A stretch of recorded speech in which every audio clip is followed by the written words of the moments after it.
Welcome back. Tonight we will be reading The Night Before Christmas.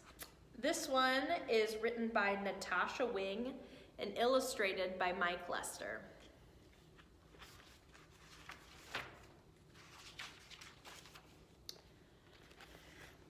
"'Twas the night before Christmas. With too much to do, our tree wasn't up yet, and Mom had the flu. Our cookies were burned, there were presents to wrap. Mom sniffled, what I need is a long winter's nap. But instead we drove miles to get to our tree. Last week there were millions, now there were 3. Dad tied the tree to our car. Now this will just have to do. Mom nodded glumly and sneezed, achoo! We dragged our tree through the front door. It dropped half its needles all over the floor. Just then Patrick pointed to something quite shocking. Oh no, there were holes in everyone's stocking. Instead, we hung socks by the chimney with care. I hoped that St. Nick would fill up my spare. Things will get better, I thought as I crawled into bed. Maybe visions of sugar plums will dance in my head. Instead, I lay wondering, gazing up at the moon, what on earth is a sugar plum? Is it candy? A prune? Early next morning, I woke from a dream. Be careful, Harold! I heard my mom scream. Out on the lawn arose such a clatter, I sprang from my bed to see my dad on a ladder. He was stringing up lights on the rooftop and gutters, outlining the railings, the windows, the shutters.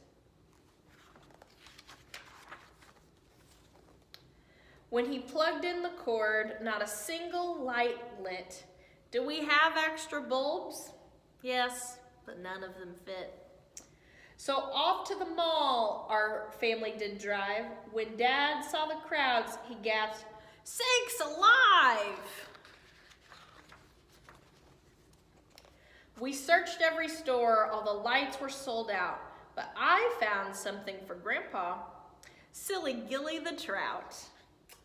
Finally all done with our last-minute shopping, we flew past the food court without even stopping. But I want to see Santa, Patrick said with a whine. We pushed through the crowd. Wow, what a line. It wrapped around the counters and down the first floor, then wound through the kids' clothing and out the front door. After waiting for hours, at last our big chance, Santa roared, ho, ho, ho, and then Pat wet his pants. Let's go home, we all cried, Mom, Patrick, and me. Even jolly old Dad sighed and said, I agree. So on the way home, we sang the Jingle Bell song. All the while I was thinking nothing else could go wrong. Then what do our wondering eyes should appear but a gigantic mess? That much was clear. The tree was knocked over, my snow globe was shattered, ornaments were broken, tinsel all scattered. Bad kitty, I shouted. Then Mom started to weep. Christmas is ruined, and I need some sleep. No, it's not, Sugar Plum. These things are just stuff. Christmas is about love, and we have quite enough.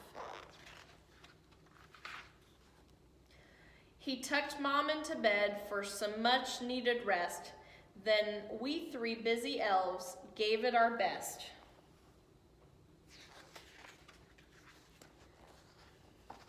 As snow gently fell, turning the earth sparkly white, I knew in my heart Christmas would turn out just right. Dad read us a book and gave us a kiss. It was my favorite story, and it began just like this. 'Twas the night before Christmas, when all through the house not a creature was stirring, not even a mouse. The end, my friends. Good night.